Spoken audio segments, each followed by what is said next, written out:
Just a small town girl living in a lonely world. She took the midnight train going anywhere. Just a city boy, born and raised in South Detroit. He took the midnight train going anywhere. Do-do-do, do-do-do, do-do-do, do-do-do.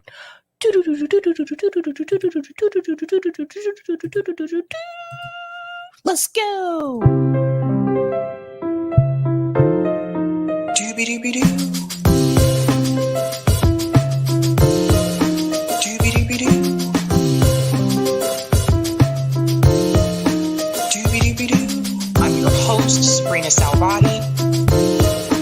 Doobie-doobie-doo.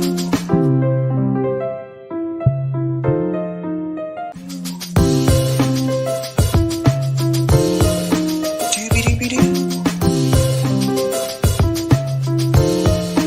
Doobie-doobie-doo. I'm your host, sabrinasalvati. Doobie-doobie-doo.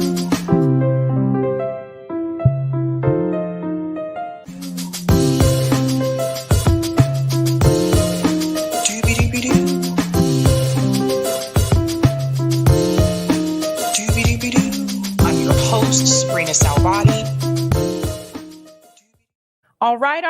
Happy Tuesday, ladies and gentlemen. Welcome to Sabby Sabs podcast. I'm your host, Sabrina Salvati. If you are new, I want to let you know that Sabby Sabs podcast is a part of Revolutionary Blackout Network. You can catch me there on Thursdays for the Sabby and JB show. And you can catch me here on Tuesday, Thursday, Friday, and every other Sunday. What is going on, fam? We are back. I hope you guys had a great weekend. I saw some football games. I saw some games on Sunday. Things did not turn out the way that I wanted them to. But nevertheless, it appears that the Kansas City Chiefs and the 49ers are having a rematch in the Super Bowl, not this coming weekend, but the weekend after. I was hoping it would be Ravens. I was hoping Ravens were going to slide in there. Did not happen. And I was actually hoping the Chiefs would lose. Not because I have anything against the Chiefs. It's just because I want to watch the football game without the cameraman constantly panning back and forth to let's see what Taylor Swift is doing now. Things like that. I just want to watch the game. I don't want to see Eminem in the crowd. I don't want to see Taylor Swift in the crowd, but I just wanted to get through the rest of the season with just seeing football. That's it. That's all. But here we are. Shout out to everyone watching on YouTube, Rockfin, Twitter, and Rumble. And we are back, guys. I want to go ahead and start out by giving a shout out to people in the chat. Yes, I'm tired of the Swift. Okay, I'm tired of the Swift. Shout out to CBC Voter says, happy Tuesday, Sabby Sabs. Shout out to Larez. Hi, yo, Sabrina, Eric, and Sabby fam. About time people smartened up to Democrat con jobs. USA's burden of proof is on Iran. That is not them behind attack. Insanity. Smash the like, y'all. What's going on to my comrade JB Font says, happy Tuesday, all. Make sure to congratulate Sabby on reaching 75,000 subscribers. Make sure to like and subscribe. Thank you so much, JB. And yeah, we made it to 75K, guys. Shout out to Golden Monarch. Obviously, RFK Jr. would cave to Libertarian Party, Bitcoin, Zionism, Elmo Musk, etc. The circle is now complete. We're going to get into that story. Shout out to Sean says the Sabsters come out early. Sabby is killing the game. Fire. The people love Sabby. Oh, thank you. That's really sweet, Sean. What is up, John? Joe Biden is responsible for the death of 3 U.S. Black soldiers because of his involvement with the slaughter of the people of Gaza.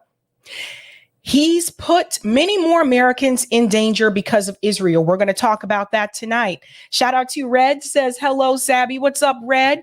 Greetings, Randy, who's a Sabby member, says, good evening, Sabby family. Shout out to Hannah G, says the church lady hat. You saw the picture. What's up to Lawrence, who's a Sabby member, says, Shaka when the walls fell. Greetings, Sean, who's a Sabby member, says, yo. Greetings, BBBB says it's time. Shout out to Nikki's World says hello, Sabrina and everyone. Greetings, Lana says hello, Sabby. Shout out to James Cloud. Aw, snap. Happy Taco Tuesday, everyone. Sabby Sabs podcast in full effect. Doobie-doobie-doo to everyone. I actually made tacos for dinner tonight, and it was not planned. I actually was going to make tacos yesterday. That didn't happen. Whole story that goes with that. But I ended up making them tonight instead. So we did have Taco Tuesday. Shout out to ACAB, who's a Sabby member, says Journey. Yes, we. I love me some Journey, man. What's going on, Ancient Crustacean, says Strangers. Shout out to a tree, says what up? Greetings, Delthea Simmons, who's a Sabby member, says hello, everybody. Shout out to James Brown. Shout out to James Brown, says hi. Greetings, Jacoby says good evening. Volvo says, hey, Cookie. Shout out to Team Orca, says small town girl, living in the lonely world. That's my jam. Don't stop believing. Shout out to Master Blow says, let's go. Greetings, Peter says, I'm a rooting for Putin. Are you? Are you, Peter? Shout out to Pineapple Juice says, aloha, the world is burning, but I'm still here for Sabby. Shout out to New Year, New Sheep says, bye. Greetings, Cowboy Kitty, who's a Sabby member, says, hello. There's Hello Kitty there. I have a pair of Hello Kitty socks. I've had them for years. And greetings, Zombie says, Sabby and chat, hello. What is up, Rodrigo says, San Francisco going to the Super Bowl. Woo woo! The 49ers have won 5 Super Bowls, you guys. You guys know that? They've won 5. This could be their chance to win number 6. And then the Cowboy fans can no longer say, hey, we have just as many as the 49ers. So they're in the same club with us. So this could be that moment, but I don't want to jinx it.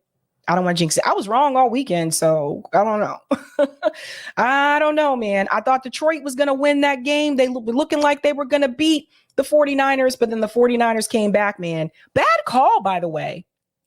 And I don't know if all of you watched the game, but bad call from the Lions coach when they had the opportunity to kick the field goal and they decided to go for it. I didn't understand that at all. I don't know. And I'm not trying to say that coaches should be conservative about their coaching decisions, but I didn't think that was a good idea for them to put aside the field goal and go for it. If they would have gotten the field goal, they could have tied the game. But no, they said, let's just go for it. Let's Hail Mary this mofo. I don't know. Anywho, let's go ahead and give a shout out to Sabby patrons. That's enough football talk. I can talk you guys about sports all night. Shout out to everyone who is a Sabby patron. Thank you guys so much for your support. If you're interested in being a patron, I have 5 categories: Ultimate, Sabinators, Sabsters. There's also Sabbies, and of course, members. All of their names are listed here.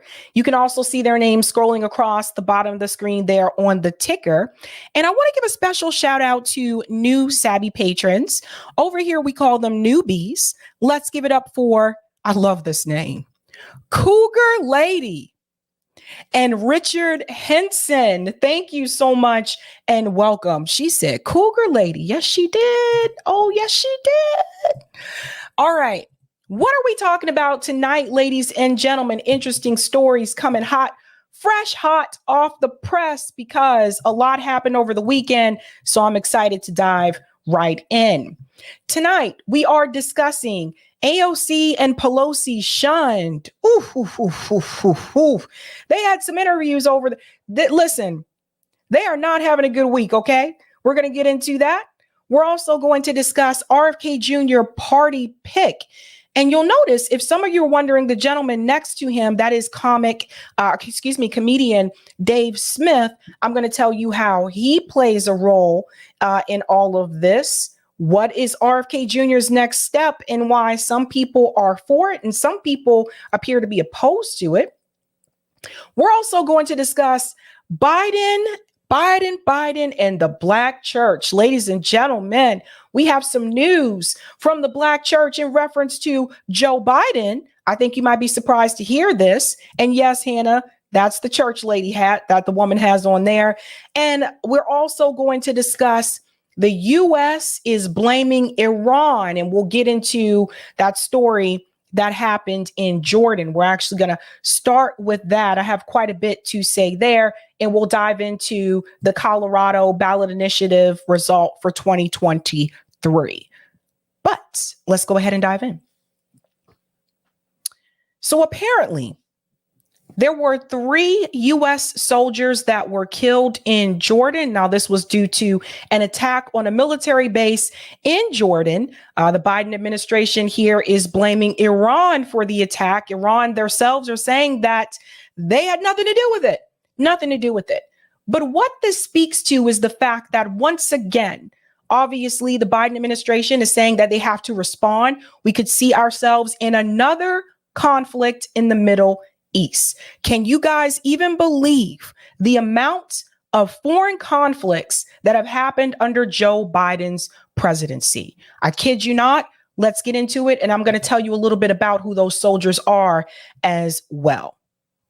We'll join Fareed Zakaria GPS in a moment, but right now we've got this breaking news. 3 U.S. troops were killed and at least 24 more injured in a drone attack on a small U.S. outpost in Jordan, near the border with Syria and Iraq. This is the first time U.S. troops have been killed by enemy fire in the Middle East since the beginning of the war in Gaza, October 7th. Okay. Look at this. 3 U.S. troops killed, at least 24 injured. I want you to pay attention to the map. Notice it's in Jordan, but it's right on the border here of Syria. Again, we talked about this, the U.S. government occupying a third of Syria, and that just happens to be the part where the oil is located. And I'll go ahead and start out saying this. First of all, those bases shouldn't be there in the first place. We should not have U.S. bases in the Middle East. Let's go on a little bit more. 7th. It also marks a significant escalation of an already precarious situation in the Middle East. President Biden reacting a short time ago, vowing the U.S. will hold those responsible to account. We've got full coverage of this breaking story. Natasha Bertrand is in Washington. Priscilla Alvarez is with President Biden in South Carolina. And Ben Wiedemann is in Beirut. So, Natasha, you first. What are we learning about the attack? It's a very serious moment for the U.S. military, for President Biden, for the administration writ large, because this is the first time that U.S. service members have actually been killed from hostile fire since the war in Gaza began and sparked all of these tensions throughout the Middle East. Now, we're learning that these 3 U.S. service members, they were killed after a drone struck a base in northeast Jordan, right on the border of Syria.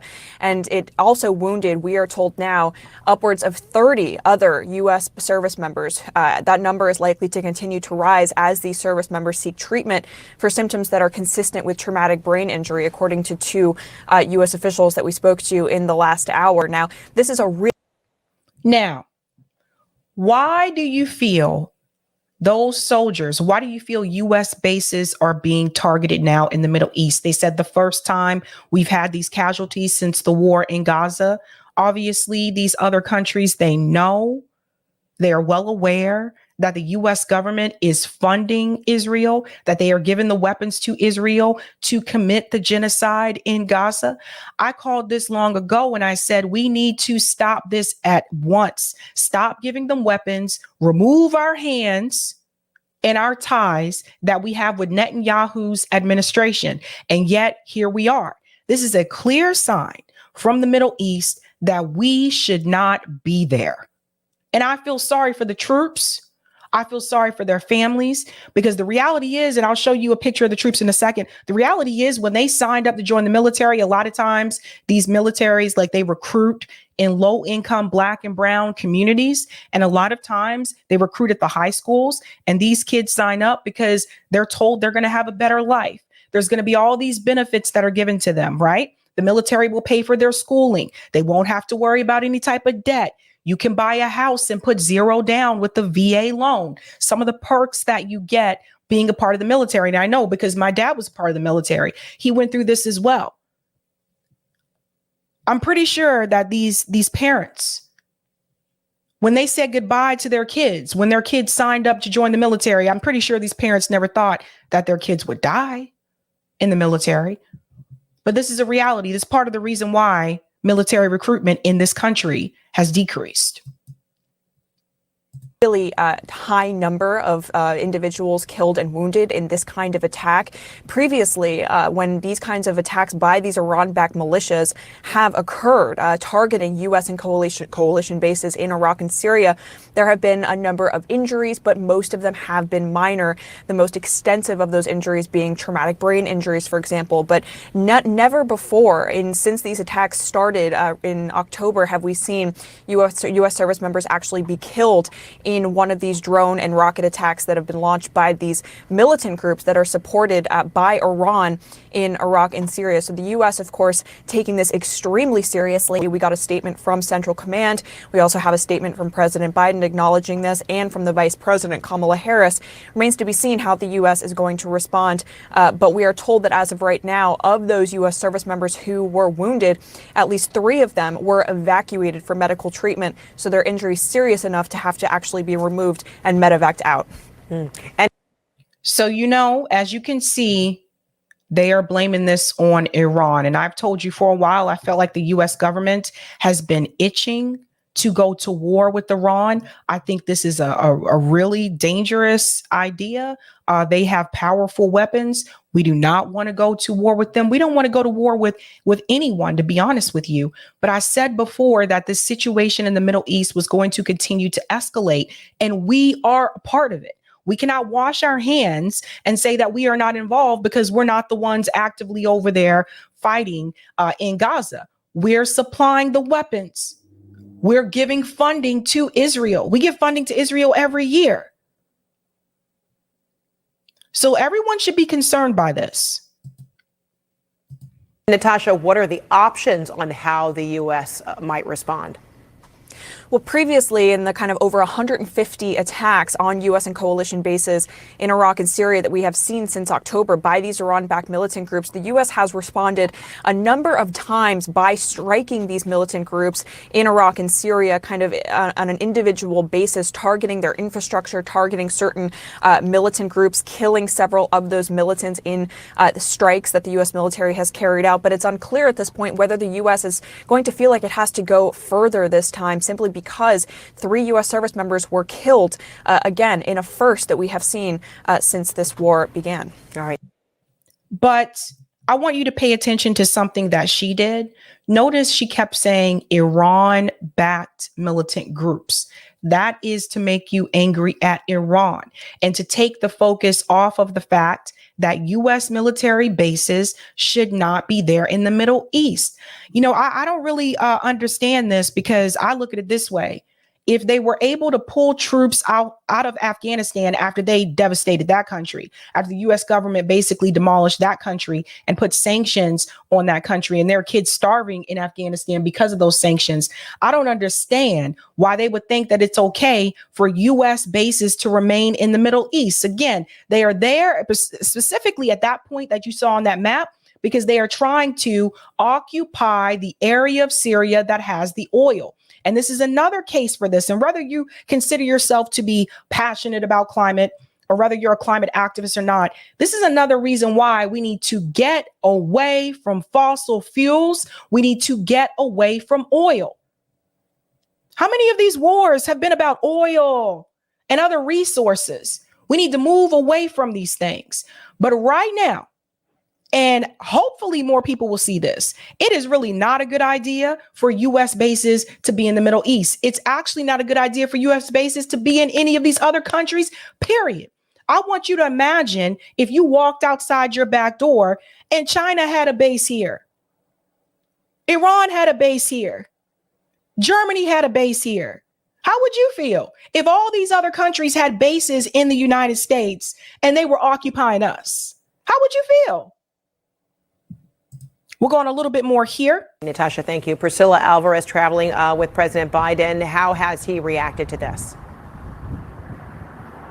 Well, President Biden releasing a statement this morning in which he said the administration is still gathering the facts, but also suggesting that the U.S. will retaliate. Let me read part of that statement to you. It says, quote, "Today, America's heart is heavy. While we are still gathering the facts of this attack, we know it was carried out by radical Iran-backed militant groups operating in Syria and Iraq." He goes on to later say the three American... You see this? You see the talking points? So she told you that Joe Biden said they're backed by Iran, right? The militant groups are backed by Iran. And then you notice the reporter here says the same thing. And the reporter that came on before her says the same thing. So she's right now standing in Columbia, South Carolina. I know exactly where that church is at. I used to live in Columbia, South Carolina, where Joe Biden is heavily campaigning right now, trying to get Black church members. We're going to get to that story tonight. But I want to make this very clear to you. I told you they repeat the same talking points as the State Department. Service members we lost were patriots in the highest sense, and their ultimate sacrifice will never be forgotten by our nation. Together, we will keep the sacred obligation we bear to their families. We will strive to be worthy of their honor and valor. And he concludes, we will carry on their commitment to fight terrorism and have no doubt we will hold all those responsible to account at a time and in a manner of our choosing. Now, we know, too, from the White House that President Biden had been briefed this morning by his national security team about the attacks. That includes by Defense Secretary Lloyd Austin. And of course, U.S. officials have been increasingly concerned about escalating tensions in the Middle East as there has been an increase in attacks in Iraq, Syria, Yemen, and Lebanon. Just this morning, we heard from President Biden's military advisor in a pre-recorded interview with ABC saying that there were concerns and they were trying to avoid broadening any conflict in the Middle East. And he said that his advice to the president up until this point was to protect U.S. forces and take away Hamas's capability. Now, again, President Biden suggesting that they will retaliate. What that looks like in the days to come is unclear, but this is certainly a concerning development for the White House. Fred. So she mentioned take away Hamas's capability. That doesn't have anything to do with what happened in Jordan. See how they're trying to once again pass this on to Hamas. Now, what's interesting, because Joe Biden is figuring out a way to respond, because he said he will respond to these attacks. At the same time, they're telling you on mainstream media that Iran is behind this. What does the Pentagon say in reference to who is behind these attacks? Listen to this. Idris. Just to follow up, you said Iran was behind the attack. So what does that mean? Have you seen evidence of financing or directing anything specific to this attack? Not just generally, but specifically. So maybe I need to clarify further from what Lita had mentioned. We know that Iran funds these groups, like Kataib Hezbollah.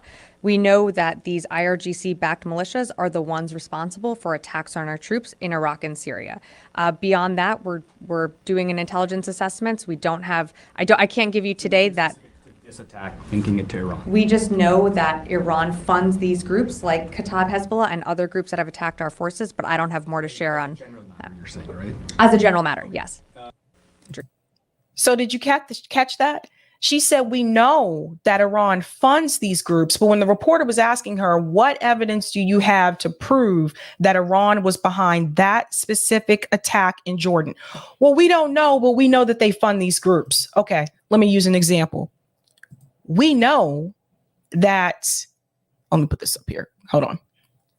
We know that the U.S. government funds Israel, right? Don't we know this? They fund them every year. But can you say that the U.S. government was behind the attack on Gaza when they attacked them after October 7th? You see what I mean? Yes, the U.S. government has been sending them weapons, particularly after October 7th. This is why this is very vague, but that's the Pentagon basically admitting to you that they really do not have evidence that Iran is behind that specific attack. They just know that Iran funds those groups. Do they know which group actually did the attack? I'm not here to come here and cheerlead on Iran or anything like that. I'm here to ask the questions that mainstream media pundits and the Pentagon, like the woman you just saw up there, are not asking. And the questions that you should be asking. And what's really interesting, we got people out here saying, yeah, go get them. Go get Iran. Tucker Carlson seems to be taking this differently. This is crazy. This is crazy. Lindsey Graham is saying, hit Iran now, hit them hard. You see this? This is the warmongering Senator John Cornyn. Target Tehran. And this is Tucker Carlson who retweeted it, and he said, fucking lunatics. This is what they want. They're crazy. They're crazy. We do not want to go to war with Iran. I want to be very, very clear. That is not something that we want. But you got to remember who funds these guys, right? Lindsey Graham, funded by the military industrial complex. I know. I lived in South Carolina. I don't know why people still continue to support that guy, but he's heavily funded by the military industrial complex. So that's them doing their donor bidding. Now, I told you that Joe Biden has decided to respond. Biden says he has decided U.S. response to Jordan attack. So this comes in. Mr. Biden did not elaborate in his remarks at the White House, but added, I don't think we need a wider war in the Middle East. And Iran-backed, you see, they're all using the same talking points. An Iran-backed militia group has claimed responsibility for the attack at a U.S. military base. Now they're saying that one of these groups did claim responsibility. But wait for it. Dozens more were injured in Sunday's strike near the Syrian border. Now, listen to this part. Iran has denied any involvement. See, once again, they just want us to listen to the West and believe the West. They don't want us to believe any of these other countries in the Middle East, with the exception of Israel. The U.S. government doesn't want you to believe anything that they say. And this is not to say that they're always telling the truth either. But it is to say the West isn't always telling the truth. And a lot of times the West are the ones that instigate this. It goes on to say White House National Security Council spokesperson John Kirby said the U.S. might take a tiered approach in its response, not just a single action, but potentially multiple actions over a period of time. Think about that, guys. Multiple actions over a period of time. The guiding principle is making sure that we continue to degrade the kinds of capabilities that these groups have at their disposal to use against our troops and our facilities, against our troops and our facilities in their country, where we should not be.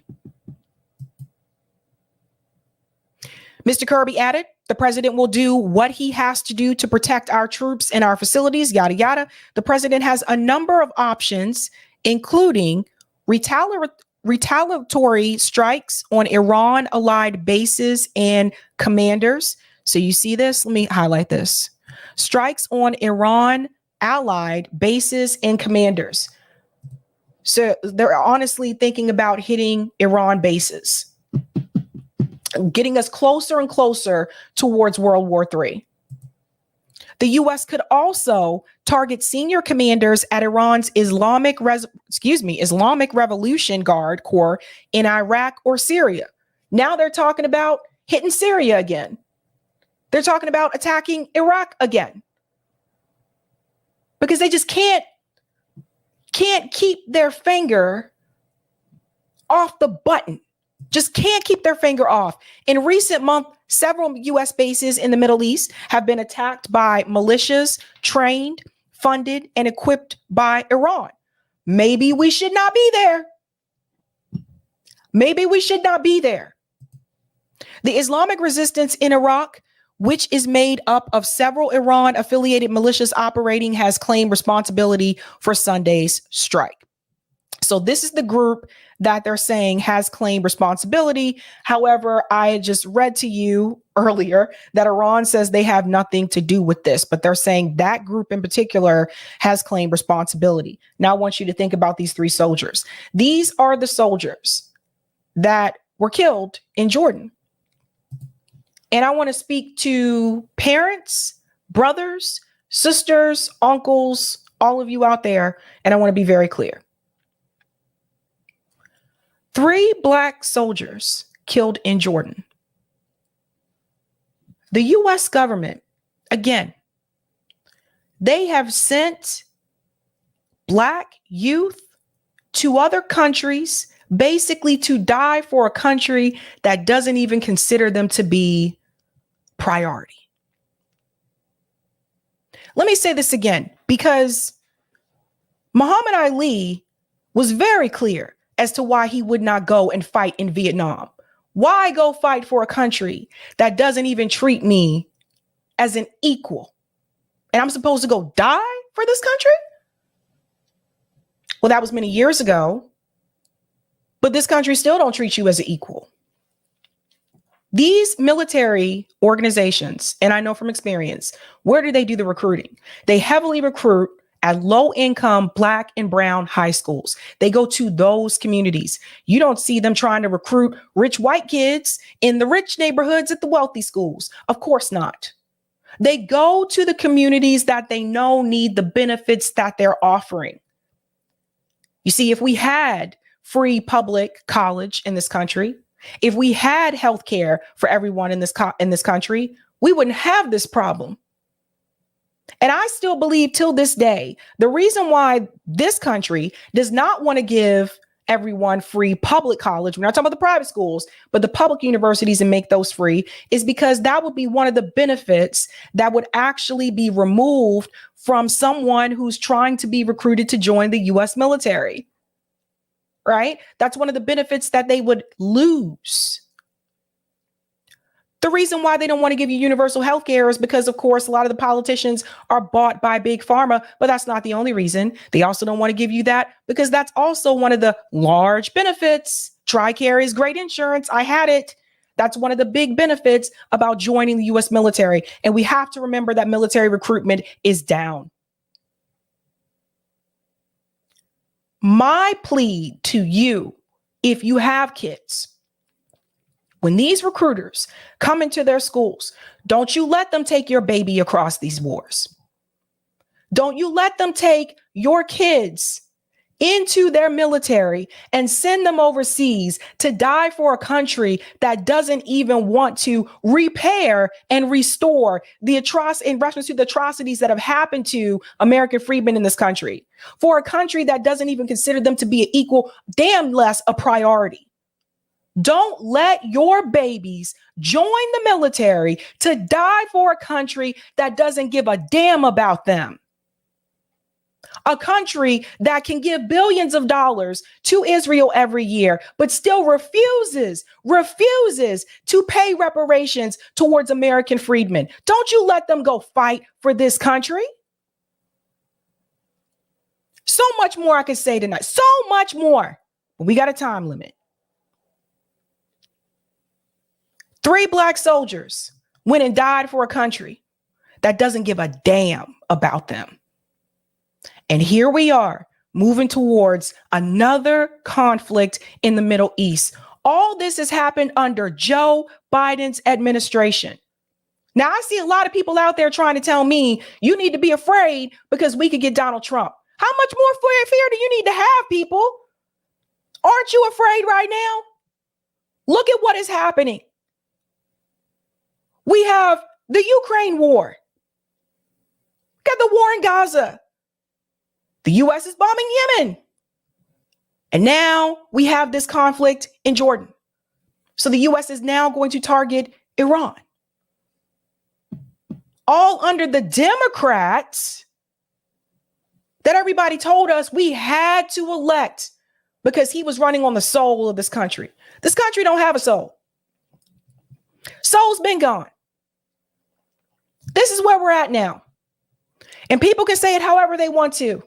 But no one person is going to come and save you. And I've said this time and time again, that we have to save ourselves.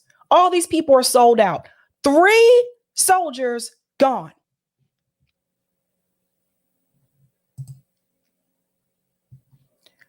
How many wars under Joe Biden? It's really interesting because he actually made this criticism of Donald Trump when he was running in 2020. Or we're going to take it back tonight. Joe Biden tweeted this in 2020. Donald Trump brought us dangerously close to starting a new war with Iran without any semblance of a plan. I'll show you the date. This was January 10th, 2020. Check this out. I'm Joe Biden, and I approve this message. The U.S. confrontation with Iran entered a dangerous new phase. Across Iran this morning calls for death to America and revenge. We live in the most dangerous moment in a generation. Our world set on edge. This is a moment that requires strong, steady, stable leadership. We need someone tested and trusted around the world. Joe Biden, a president with the experience to lead on day one.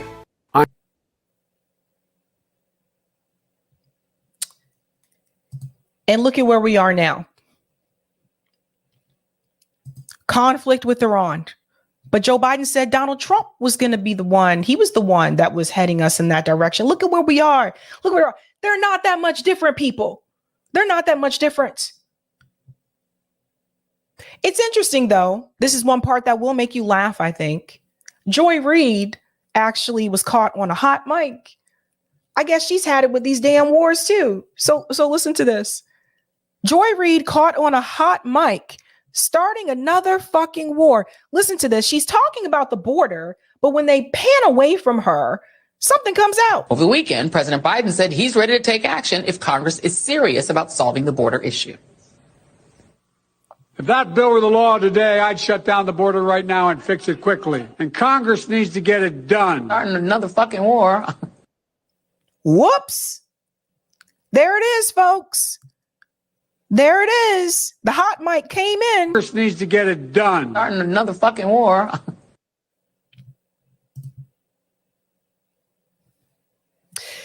You know, so that was Joy Reid saying starting another fucking war. You know, when I studied broadcasting in undergrad, they used to always tell us, because we used to have to go into the studio, they would always tell us, just tell yourself that your mic is always hot, because you never know, right? You never know.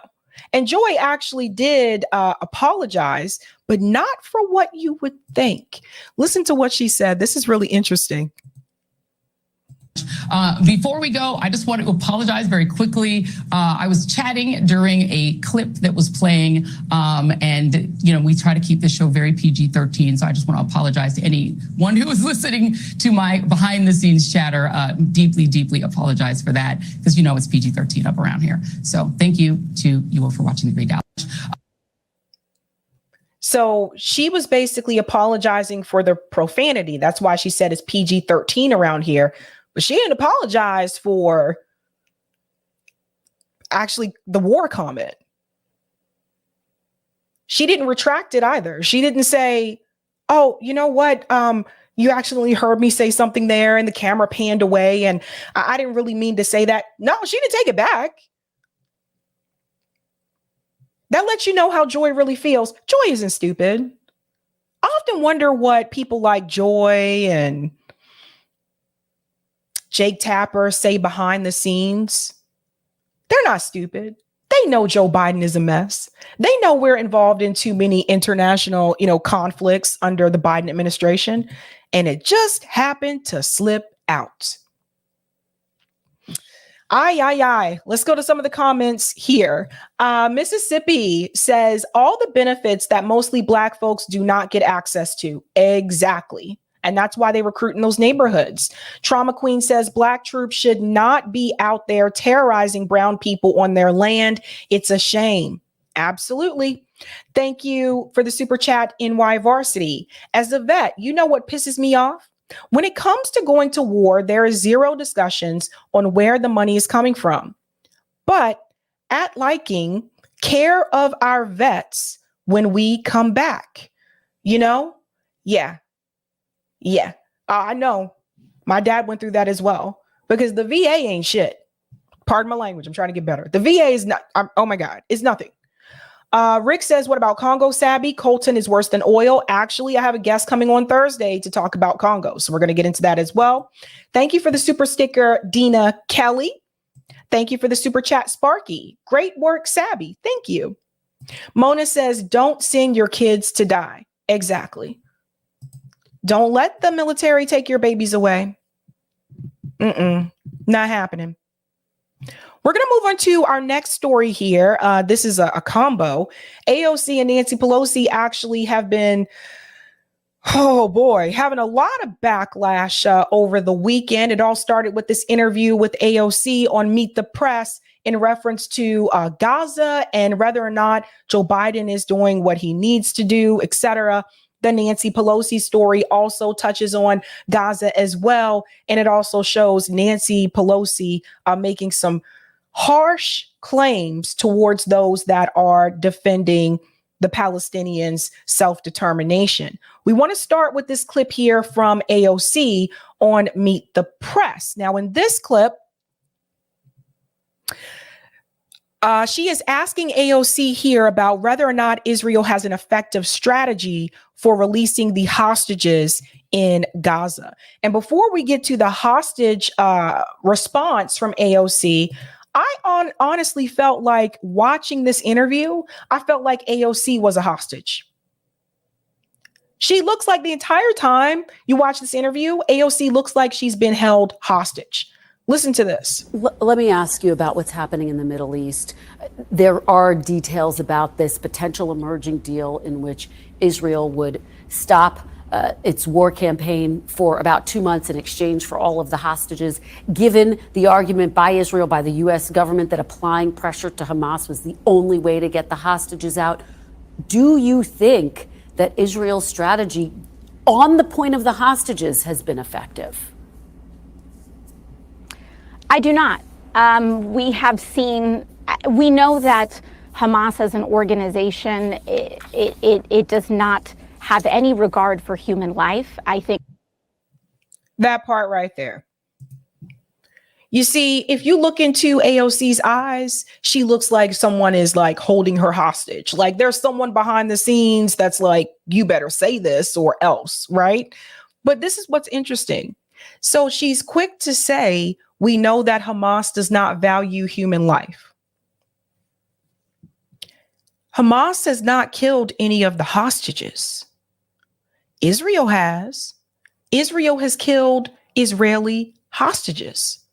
We covered this, I think it was a couple weeks ago, how they killed Israeli hostages. But she wants to say Hamas is the one that doesn't value human life. That in Hamas's attack on October 7th, they knew what they were bringing on they knew the violence that they were bringing on. And we have seen that. They understood the asymmetric attack that Israel will put out. Israel has been indiscriminately attacking Gazans, and we have seen over 25,000 Palestinians have been killed, over 70% of whom are women and children. Using 25,000 lives as leverage and the idea that that is going to pressure Hamas, they are accountable to very little. But I think what is most important is saving these lives, ensuring the release of hostages, and in my view, negotiating a ceasefire. So if AOC thinks what is most important is, protecting those hostages and make sure those hostages are getting back home, then why didn't AOC mention anything about Israel killing 3 Israeli hostages that were waving a white flag? Notice she doesn't mention that at all. This is why I said, look at her face, look into her eyes, look into my eyes. You will see. We're going to bring in some Bryan Adams. Look into her eyes. She looks like she's being held hostage. You see, I don't know. Now that's the first clip, right? So she didn't bring up anything. You cared that much about the hostages. Why didn't you say anything about the 3 hostages that were killed by Israel? They weren't killed by Hamas, right? So we go into this second clip here about whether or not she feels the president is actually supporting a genocide or should be supporting a genocide. Let's go ahead and bring this in. I think this is one of the most damning ones here with AOC. Some of your colleagues, and we talked about what's happened at the protests this week have called the president Genocide Joe. Some of your colleagues have accused the president of supporting genocide, including Rashida Tlaib. Do you agree with that word, genocide, that the president's been supporting a genocide, or does that go too far? I think what we are seeing right now throughout the country is that young people are appalled at the violence and the indiscriminate loss of life. But do you think that Joe Biden is supporting a genocide? She didn't ask you what you thought young people felt. That's the easy answer. We all know how young people feel. We can tell by the number of protests. We see the people out in the streets. That's not the question that she was asking you. She's not asking you how young people feel. She's asking you, do you feel that the president right now is supporting a genocide? Now, AOC is trying to be very careful here because she knows if she says yes, that's going to be damning towards her in reference to her political future, right? She knows that she's going to get heavily attacked, and she's already being attacked by AIPAC and other Israeli groups that have threatened squad members, etc., to unseat them, right? So she's trying to, let me go ahead and just shift it over to, well, here's what young people feel. That is not the question that she is asking you at this time. We're not just seeing 25,000 people that have died in Gaza. We are seeing the starvation of millions of people, the displacement of over 2 million Gazans. We have South Africa that has mounted a court in the ICJ. The ICJ ruled this week that Israel has a grave responsibility to prevent genocide. But they're still the determining whether it's a genocide. Do you think that they are term still is responsible, determining given it? that it's still under investigation? I believe that they're still determining it, but in the interim ruling, the fact that they said there's a responsibility to prevent it, the fact that this word is even in play, the fact that this word is even in our discourse, I think demonstrates the mass inhumanity that Gazans are facing. And so whether you are an individual that believes this is a genocide, which, by the way, in our polling, we are seeing large. Let me go back here and pause, because again, AOC is saying this as basically as nicely as she feels she can. Still determining it, but in the interim ruling, the fact that they said there's a responsibility to prevent it, the fact that this word is even in play, the fact that this word is even in our discourse, I think demonstrates the mass inhumanity that Gazans are facing. Pause. Mass inhumanity is putting it lightly. And we have to change the way we talk about this topic. Israel is assaulting Gaza. It is Israel's assault on Gaza. This is not just about humanity. And we got to call it out for what it is. She won't say that, though. She's very careful not to say that. But that's what's happening, folks.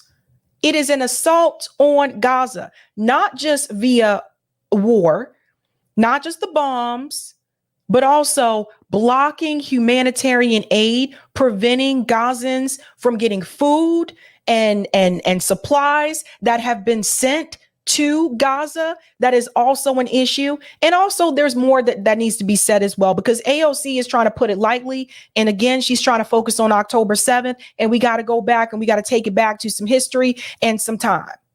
First of all, it is not just about Gaza. It is also about the people that are being forcefully removed from their homes in the West Bank. You see, if I were there, I would bring this up.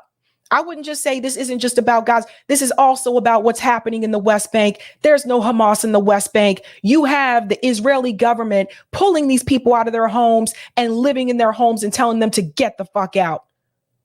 Where they have to have passports. They can only walk on certain streets because of the fact that they are not Israeli. Let's be clear. Let's be really firm about this. If you're going to talk about the atrocities that are happening to the Palestinian people, you lay all the shit on the table. You don't just say, well, there's the sense of humanity that is happening. No, you make it very clear and you state that Israel is assaulting the Palestinian people, and this has been going on for decades. That does not start on October 7th. She is not going to say that because she knows her congressional seat would be gone. Some of your colleagues, and we talked about what's happening. Sorry, let me go back here. I think we were right about here.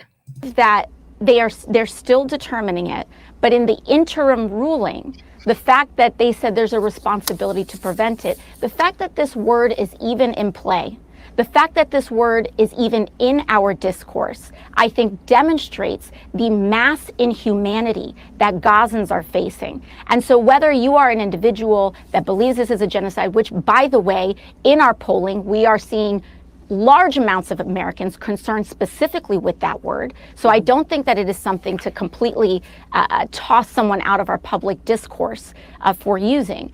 But I think what we are seeing here is that the net.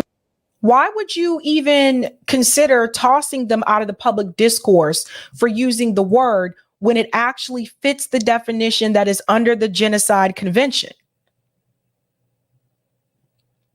So that's the other thing. We need to get out of, because I'm telling you where they're going with this.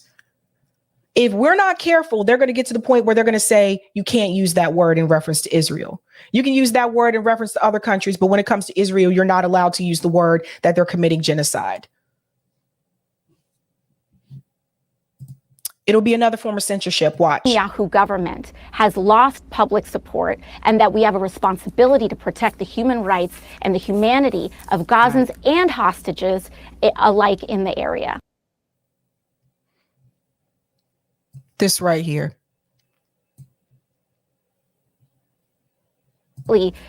Toss someone out of our public discourse for using. But I think what we are seeing here is that the Netanyahu government has lost public support, and that. Pause. See, she's trying to play nice. It's easy to call out Netanyahu because he's right wing. So it's easier for her to do that. This started before Netanyahu. Yes, things have escalated under his administration, but the displacement of the Palestinian people started before Netanyahu's government. This goes all the way back to 1948, and AOC knows this. She knows it. We have a responsibility to protect the human rights and the humanity of Gazans and hostages alike in the area.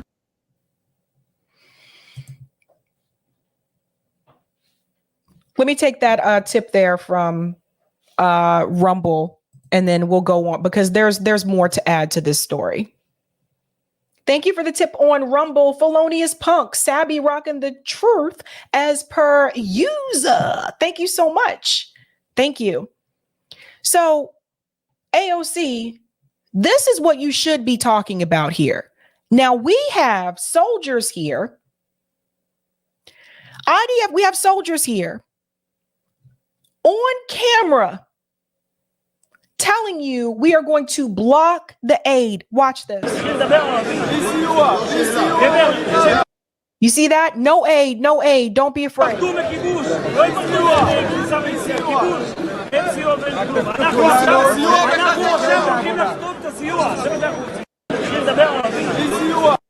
So he says, no aid, no aid. Don't be afraid of occupation. Don't be afraid of occupation. No aid and no nothing. We are now going to block the trucks containing. You see this? You see this? Okay. So here's the thing, guys. I'm pretty sure AOC has seen these videos too. I'm pretty sure she's seen these videos as well. And also this one, let me make sure I'm going to the right. Yeah. Also this one here. Now in Jerusalem, hundreds of right-wing settlers take part in a conference to plan the return to the Gaza Strip. Look at this here. See, this is another thing that happened.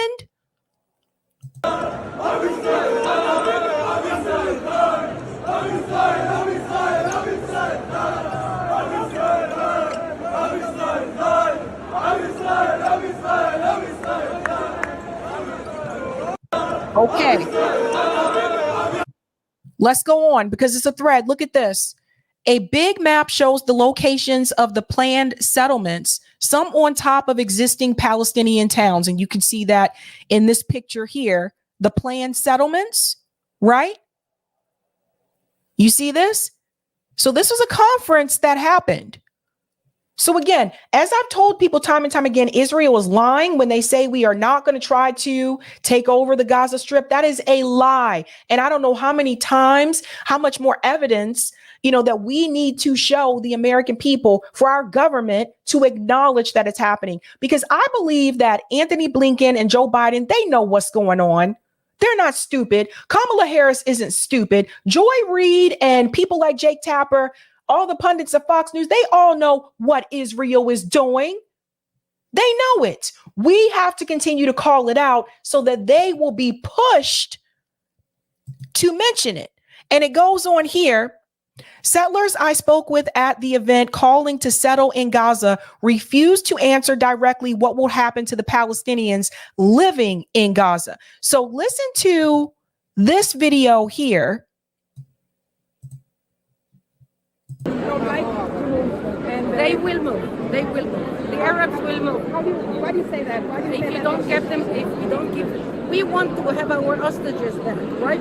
So we don't give them food, we don't give the Arabs anything. They will have to leave. The world will accept them. Did you hear that? If we don't give the Arabs food, they will have to leave. The world will have to accept them.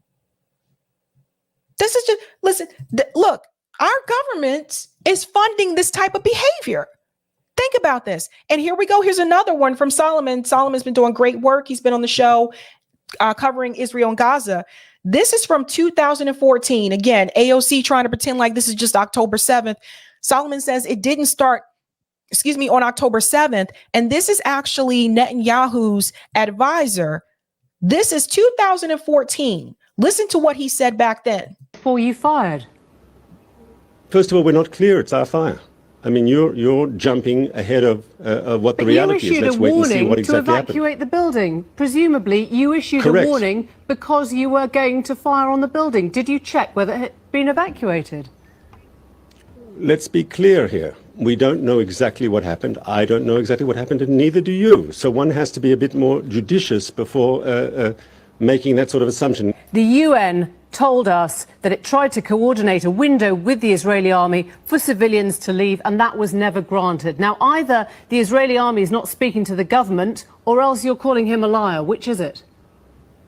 Well, first of all, let's be fair. In a combat situation, there are also reality is very different. Protect their military machine as human shields. Inside that building. I don't know that. I don't know that, and you don't know that. I'm sorry. That's not correct. You knew that that was being used as a shelter by people fleeing the fighting in northern Gaza. You knew there were women and children who had come there to seek shelter. We've been asking. Okay, so again, before October 7th in 2014, this was another example of the Israeli government bombing a shelter of children. 2014. People to leave. And you knew that they hadn't been able to leave that building.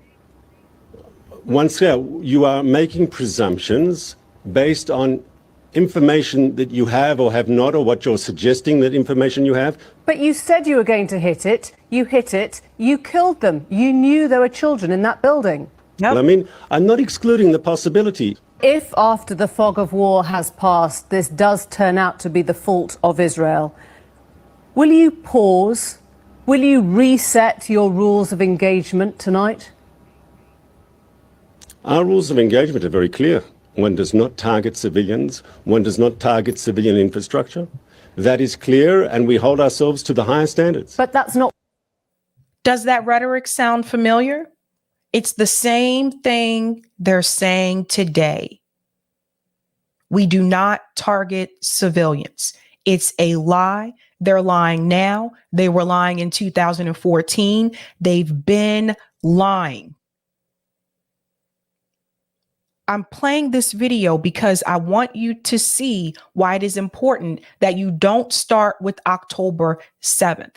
And like I said to you guys, AOC is notoriously on Twitter. She's on Twitter more than I am, or X, whatever you guys want to call it. She's on there more than I am. And if I've seen these videos, I'm pretty sure she's seen these videos too. So you are being disingenuous when you have these interviews and you start with, well, what Hamas did on October 7th, and you completely ignore what happened to the Palestinian people before October 7th, before Hamas even existed, that this has been Israel's game, that they have done this before where they have targeted civilians, they targeted shelters multiple times before. Working, is it? If it's not designed to hurt civilians, your strategy is manifestly not working. We are trying to be as surgical as humanly possible who are shooting rockets indiscriminately at our cities. Defense system. It's called the Iron Dome. It stops you, for the most part, being hit. They don't, and they're paying the price with their dead children. Mark Regev, thank you very much. Thank you. And that's important to note too. Remember, Israel does have the Iron Dome. So that was 2014 when they again were targeting children. So I want people to understand this is not new. Now, Nancy Pelosi also had an interview and she also came under fire because Nancy Pelosi, apparently in her mind, when she was questioned about the people calling for a ceasefire and calling Joe Biden Genocide Joe, Nancy Pelosi decided to rely on the old school Democrat playbook and refer to all of us as Putin puppets. We apparently are working for Russia. It's a typical playbook. Like I said, with the Democratic Party, they're so predictable. They are so predictable. They're going to do one or two things. They're going to say, you're working for China. You're working for Russia. You're a secret right-winger propagandist. You're a communist and wants to take the country too far. It's the same playbook over and over. And I don't think in reference to this war in Gaza, it is actually working. Nancy Pelosi received a lot of resentment and pushback for this statement here. One of the challenges that Democrats might have in organizing is some anger in some corners of the progressive movement over Joe Biden's support for Israel in its war against Hamas terrorists. How concerned are you, especially given the fact that we have seen protesters over and over and over at his events? How concerned are you that people, young people, Arab Americans, progressives, I'm not suggesting that they're going to go vote for Donald Trump, but how concerned are you that they might just stay home? Well, let me just say this because... Let me pause here. Now, all of a sudden, you guys notice how now they're all of a sudden they're worried that young voters may stay home, but they weren't worried about that before. Haven't they always told you over and over again that they're not really concerned about the young voters because we're not the ones that show up to vote, especially in the primary elections, right? They didn't need to rely on us because the boomers would come out and vote. So they weren't concerned about us. Now, this time, all of a sudden is how concerned are you that the young voters may just stay home? But according to you guys, we've been staying home. As I've been the recipient of their, shall we say, exuberances in this regard, as recently as in Seattle on Thursday, unfortunately, wanted to disrupt our very exciting democratic meeting there. They're in front of my house all the time. So I have a feeling for what feelings they have, but we have to. Yeah, they're outside your house all the time, and they should be outside her house all the time. Nancy Pelosi lives in what is now a gentrified district in San Francisco. She lives in her district has one of the highest homeless populations in the country. Meanwhile, she has a refrigerator that is full of ice cream. This is a rich woman who deserves to be protested, right? Because she failed her district a long time ago. She didn't just fail progressivism. She failed her district. She failed the people in her community first before she started to fail everybody else. So you get no sympathy from me, Nancy, when you live in your expensive home in San Francisco when a lot of people in San Francisco are living 4 and 5 roommates and will never be able to afford a house in San Francisco. So you get no sympathy from me. Think about what we're doing. And what we have to do is try to stop the suffering in Gaza. This is women and children, people who don't have a place to go. So let's address that. What if it wasn't women and children? You know, can we talk about this for just a second? I'm sorry, I'm a little perturbed tonight. What if it wasn't women and children? Why is it we should only be sympathetic when the people that die are women and children? Are we not supposed to have sympathy for the men that die too? Why is it always just the women and children? Shouldn't we have sympathy for everybody that's being killed there? But for them to call for a ceasefire is Mr. Putin's message. Mr. Putin's message. Make no mistake, this is directly connected to what he would like to see. Same thing with Ukraine. You did not hear that incorrectly, ladies and gentlemen. Look who she's trying to blame. So let's address that. But for them to call for a ceasefire is Mr. Putin's message. Mr. Putin's message. So apparently Vladimir Putin is the reason why people are calling for a ceasefire.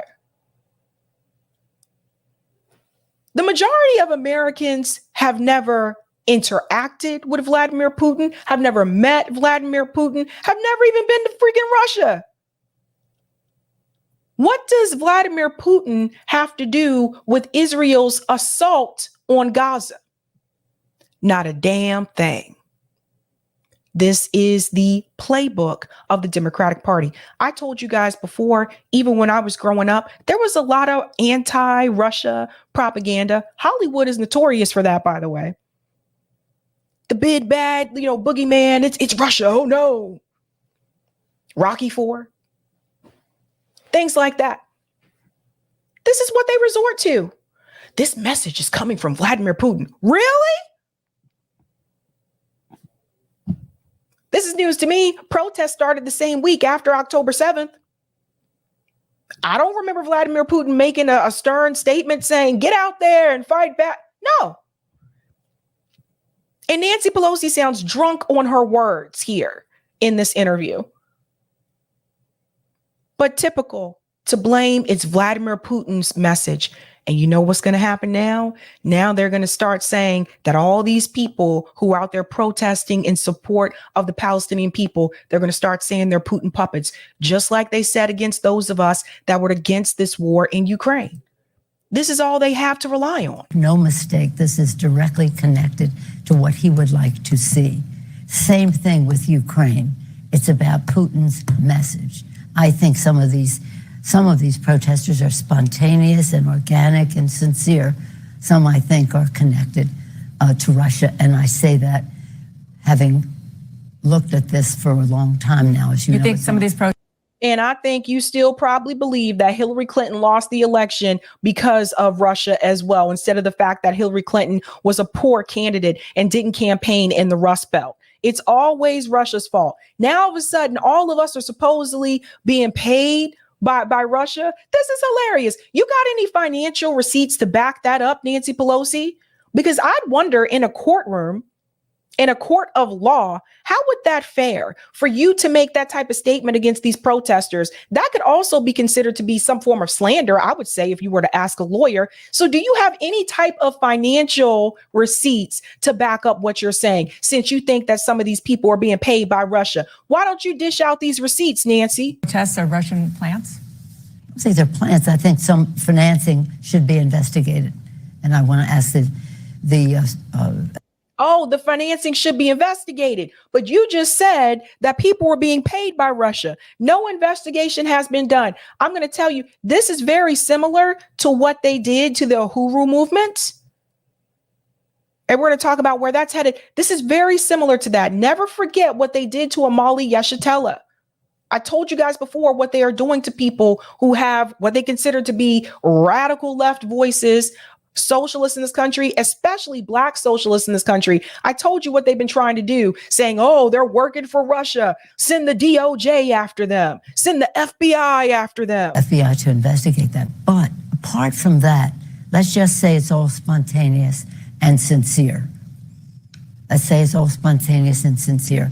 Young people care about the right to choose. They care about LGBTQ issues. They care about preserving the planet. They care about gun violence prevention. That's what they tell us. They care about our democracy and the freedoms that are contained in some of what I said. So they're going to have to make a decision. How are you going to bring up young people care about the right to choose? That's the first thing that she says in that response. And the U.S. government is complicit in the genocide of thousands of children.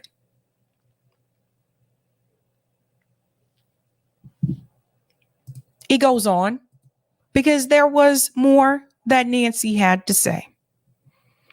More that Nancy had to say, or we'll have to go to that actually, I'll go to that in just a second. I want to go to this clip here on TikTok because this young woman here, she tried to warn people that this was coming, this crackdown was going to happen in reference to the pro-Palestinian protesters. Listen to this. Remember just a few weeks ago, I said they were going to use FARA, which stands for the Foreign Agent Registration Act, to target groups of individuals for protesting Palestine? Well, guess what? It's about to start happening. Because today, January 28th, Nancy Pelosi is trying to say that the groups protesting Palestine are linked to Russia. And she wants the FBI to target and investigate if there's any kind of financial links between them. I said it was going to happen, and here it is, about to start happening. You got to start listening. When I said in this video they're going to do everything in their power to suppress, diminish, and blacklist anyone and everyone who dared to have the audacity to question the allegiance to the status quo, I'm saying that, and they are going to do just that. Remember just a So she's right, and here we are, right? We can go to part 2 of Type B and C, Eric. So here we are. Look at what has happened. And I just want to remind you with Amali Yeshitela and the Uhuru movement. Urgent update, judge rejects Uhuru 3 motion to dismiss bogus charges. The trial date will be set in February. Join the Hands Off Uhuru, Hands Off Africa counteroffensive response meeting that was actually today, 7 p.m. ET. Here it is here. It says, urgent update, judge rejects Uhuru 3 motion to dismiss bogus charges. So again, Amali Yeshitela, you saw how they targeted them. They said that they were being paid by Russia, that kind of thing. Again, that was coming from the FBI was involved in this. The DOJ was involved in this. This is why we continue to say things like, we need to get the FBI out of our freaking lives. We need to abolish the FBI. We need to get rid of these agencies. Get rid of them. There's nothing to applaud for these people.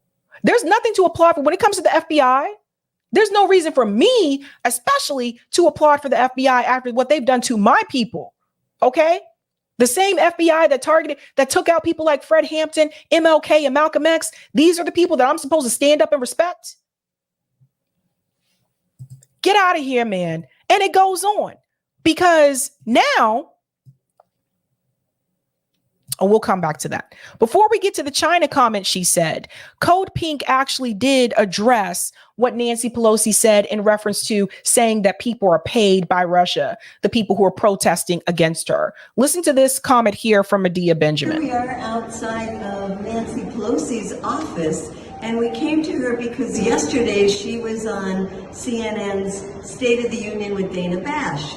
And Dana Bash said to her, well, are you concerned that there are some protesters that might not participate in this election? They might just stay at home. And she said, well, let me say, because I've been the recipient of a lot of these protests, some of them are very sincere and organic, but I think some of these protesters are connected to Russia.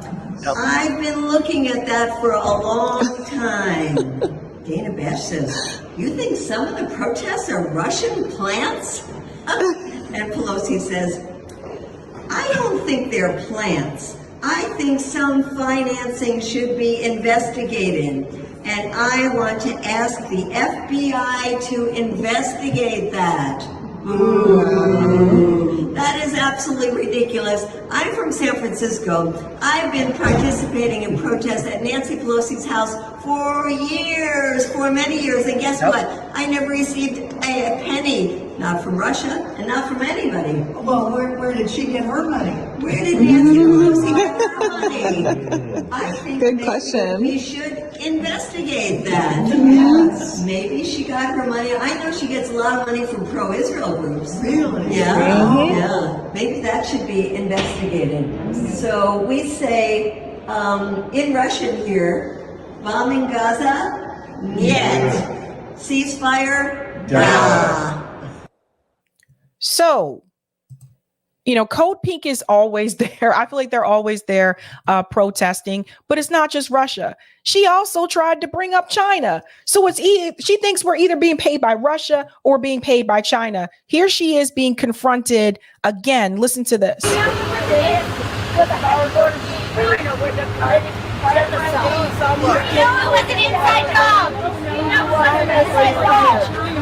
Most of your constituents want beside you. Stop the genocide. Stop.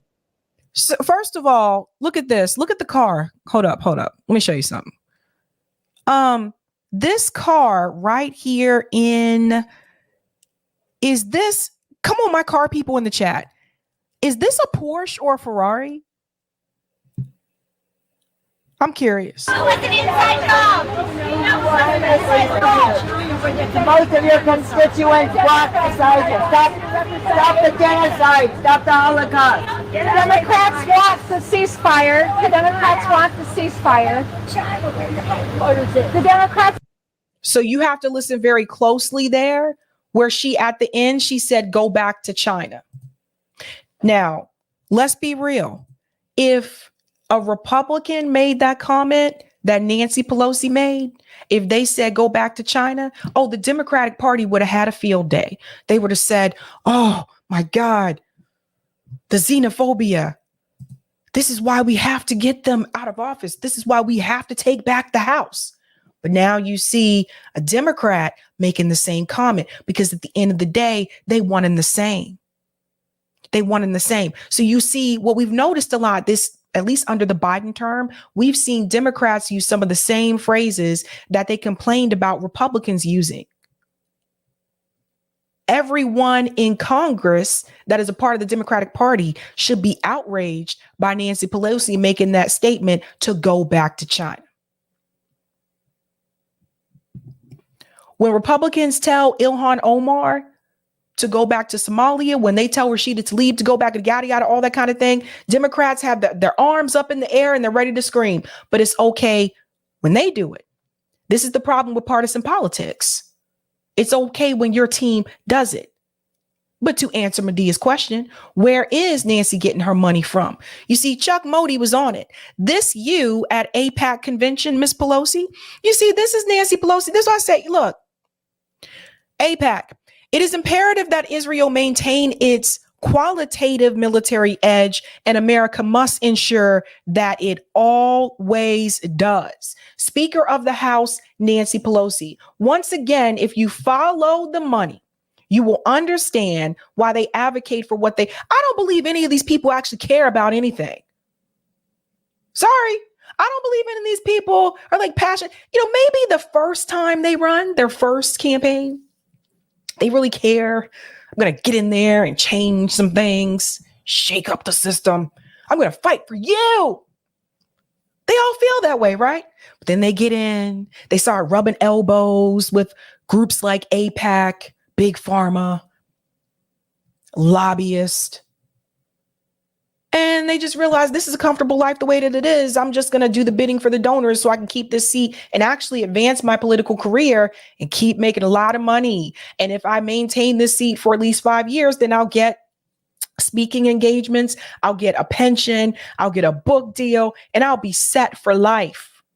That's what this is really about. So I don't even believe, and here's the other thing. I don't even really believe that Nancy Pelosi cares about Israel the way that she says that she does. I think Nancy is just doing the bidding of the lobbyists and the donors that she supports and that back her. That's it. A lot of these people are fake and frauds, and they're just following money. It's going to be really interesting to see what happens this November. Very interesting. Sabby says, Roger says, Sabby, you're young to know 80s songs. I know a lot of 80s songs. I grew up with parents that were born in the 60s. So I know a lot of 80s songs. Thank you for the super chat, Nero. Stay in their neck, Sabby. Thank you for the super chat, Roger. Free the politician. Abolish all political parties. There you go. Thank you, Sparky. Denazify Israel. Thank you, Coffee Lover. Thank you so much for doing what you do. Buy some coffee on me. Maybe not Starbucks. I'll buy some tea. I don't drink coffee, but I will get some green tea. Thank you, Alex. Russia, Russia, Russia. Yeah. Thank you, Najum. Politicians should not get funds, bribes from anyone. No, they should not. We should not have corporate money a part of electoral politics. Thank you for this as well, Roger. Investigate us. How about we have the FBI investigate you? Right. Hello. Thank you for the super chat, P. Smith. Charles McGonigal, FBI agent accused Trump of Russian collusion, sentenced to 3 years for Russian collusion. Interesting. Thank you for that, P. Smith. And we're going to move on to the next story. We're rocking and rolling and rocking and rolling. Joe Biden is in South Carolina, and he is trying to win over Black voters. In Columbia, South Carolina, he's been visiting Black churches. It's really interesting to me that they spend so much time, Democrat politicians, focusing on South Carolina, a state that is essentially red. I lived in South Carolina. Let's be clear. It's not like Joe Biden is going to win the state of South Carolina in the general election. We know it is going to go towards the Republican nominee. But they spend a lot of time there. And considering the fact that the DNC is saying there's no real primary in reference to Joe Biden, meaning that his challengers will not receive any delegates, I don't understand what this is all for. I just really don't. I could understand if they were acknowledging the other challengers and we had debates in the Democratic primary. I could get all that. But essentially, Joe Biden is out there trying to get Black voters in South Carolina in a state that is going to be red. Now, this is a Democrat Party playbook to get the Black church. You don't have to believe me. Give a shout out to Case Study QB for actually this clip here, which features Bakari Sellers explaining to you just how they operate and how they pretty much assume that the Black church is going to be their key to winning the Black vote. Listen to this. Can I comment on the UAW piece? I thought the most noteworthy thing that happened was he got the endorsement, and then the president of UAW went on TV and said, just to be clear, a majority of my members are going to vote for Donald Trump. And I think that's the problem for President Biden in this race right now. The institutional elites in many institutions, they do support Joe Biden. But the people right now are very, very nervous about his leadership and his ability to do the job. And for him to make that comment shortly after that, I mean, it took all the air out of the balloon. I think it Notice what he just said, institutional elites. He separated institutional elites from the actual people. He said the institutional elites, but the people. So that right there lets you know that he knows that the majority of the people are not a part of that institution. It piggybacks what you were saying as well, that you get the endorsement, now you have to go into the union halls.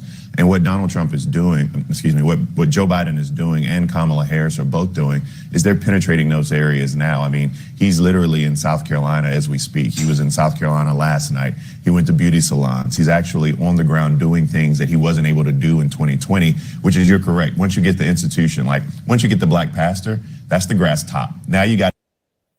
Let's go back, folks, because this is a very revealing moment. And pay attention to the words, the vocabulary that he chooses to use. Listen to this. What you were saying as well, that you get the endorsement, now you have to go into the union halls. And what Donald Trump is doing, what Joe Biden is doing and Kamala Harris are both doing is they're penetrating those areas now. They're penetrating those areas. I probably would have used a different word. I'm just kidding. I probably would have used a different word, but listen to this. I mean, he's literally in South Carolina as we speak. He was in South Carolina last night. He went to beauty salons. He's actually on the ground doing things that he wasn't able to do in 2020. Beauty salons. Which is, you're correct. Once you get the institution, like once you get the black pastor, that's the grass top. Now you got. Once you get the black pastor. Here's Bakari Sellers giving away the game, letting you know that this is what they count on. This is what they count on, getting the black pastor. This is another reason why a lot of younger black voters don't actually vote. Because a lot of young black voters are not in the black church. Mostly when you go to the black church, who do you see? Older black people, grandma, mom, and maybe mom's kids that she brought to church with her that don't have a say-so on whether or not they can go to church. But a lot of us, like millennial, Gen Z, black peeps, you don't see as many of us in the black church.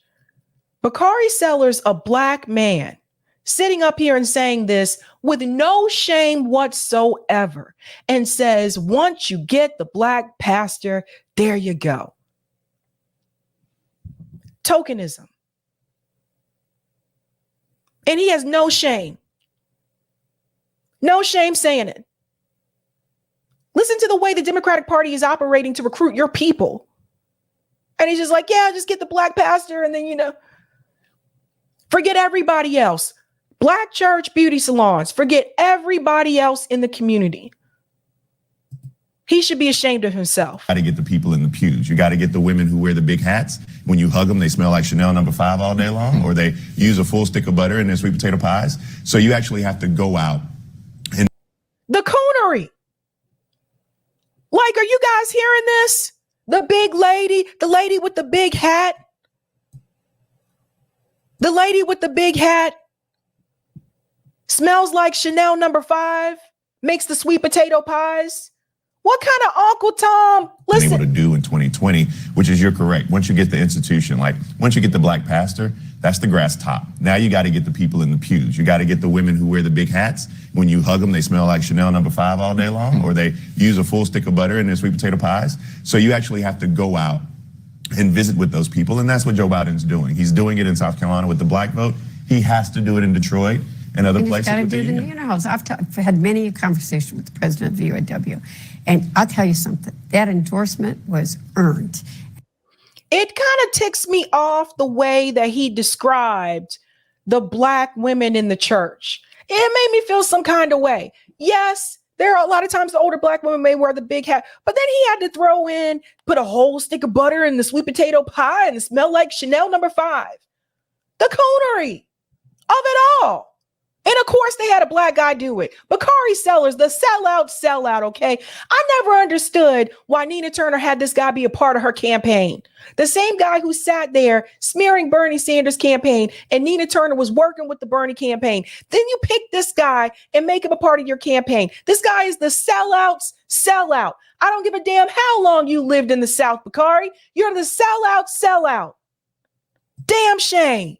And that man, Sean Fain, is a competitive man. He has put his name on delivering those union voters. That's one of the biggest wins President Biden's got. And it may have been, but I think what you've seen over the last few weeks is a change and a difference here. You've seen on the political battlefield, Donald Trump solidify his base, winning Republicans over and over, both in Iowa and New Hampshire, and as we head to South Carolina and Nevada and beyond. What you've seen with the president is he's made some decisions, whether it's working with his EPA to ban, gas-driven cars. That's wholly unpopular with the public, but popular with his base. What we saw on Friday with, banning or a moratorium on exporting of natural gas, he's actually having to play to his base to a degree that's really uncomfortable at this stage of a campaign. So it's going to be a balance to see how that continues as Donald Trump racks up more and more, not just support from endorsements, but more and more support from voters across the country. So let me tell you what's happening, folks. In reference to Biden and the Black church, it appears Black pastors are now starting to put some type of pressure on Joe Biden. You know, I don't usually shout out the New York Times, but I actually am going to shout them out for covering this, because this is very interesting. Black pastors pressure Biden to call for a ceasefire in Gaza. Dun, dun, dun. Let's get into it. As the Israel-Hamas war enters its fourth month, a coalition of Black faith leaders is pressuring the Biden administration to push for a ceasefire, a campaign spurred in part by their parishioners who are increasingly distressed by the suffering of Palestinians and critical of the president's response to it. Would Nancy Pelosi say that these Black pastors are paid by Russia? Is she going to tell the Black pastors to go back to China? Let's continue. More than 1,000 Black pastors representing hundreds of thousands of congregants nationwide have issued the demand in sit-down meetings with White House officials. And through open letters and advertisements, ministers have made a moral case for President Biden and his administration to press Israel to stop its offensive operations in Gaza, which have killed thousands of civilians. They are also calling for the release of hostages held by Hamas and an end to Israel's ding, ding, ding, ding, ding, occupation in the West Bank. See this, guys? People waking up. The effort at persuasion also carries a political warning, detailed in interviews with a dozen Black faith leaders and their allies. Many of their parishioners, these pastors said, are so dismayed by the president's posture towards the war that their support for his re-election bid could be imperiled. Black faith leaders are extremely disappointed in the Biden administration on this issue. This is coming from Reverend Timothy McDonald, the senior pastor of First Iconium Baptist Church in Atlanta, which boasts more than 1,500 members. He was one of the first pastors of more than 200 Black clergy members in Georgia, a key swing state, to sign an open letter calling for a ceasefire. Woo! We are afraid, Mr. McDonald said, and we've talked about it. It's going to be very hard to persuade our people to go back to the polls and vote for Biden. Oh, ladies and gentlemen. Because you see, you have to remember Martin Luther King and a lot of the Black church that marched with Dr. King and were part of the civil rights movement. Remember, I told you before, a lot of these Black revolutionaries that we've had in this country stood in solidarity with Palestine. Malcolm X was another one. If you go to Palestine, you'll actually see, I think it's in Ramallah. If you go to Ramallah, there's a statue of Nelson Mandela. So you see, it's kind of like the way that Israel is treating the Palestinians. I see them, it's like they're treating them like they're the Black people of Israel. That's how I feel like they're treating them.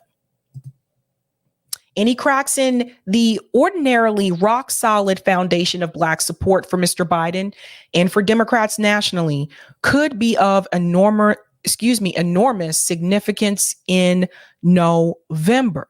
And this is usually what has been keeping the Democratic Party alive. The Black church, the Black pastor. Is not me. Is not a lot of people like me. This is where they would go to. They'll go to the churches, or as Bakari said, they'll go to the beauty salons. I'm not in the beauty salon. I go get my hair done by a woman in Cambridge once every 3 months. But typically you usually see older women would go into the beauty salons a lot more often, stuff like that. That's where they're going. That's who they're trying to recruit. And that's who they chose to focus on. Not realizing that as that generation particularly gets older, The younger Black voters that they chose to ignore are also getting older. And now it's getting to the point where they realize they may have to start counting on our vote as well. And we grew up during a different time. And we are less likely to buy into the two-party system. And we are less likely to put up with bullshit. It's just the reality of the situation. They have ignored us for so long. The intense feeling on the war in Gaza is among Murad unexpected ways that the war has scrambled U.S. politics. And it comes as Mr. Biden is already facing signs of waning enthusiasm among Black voters who have for generations been the Democrats' most loyal voting base. Let's highlight loyal.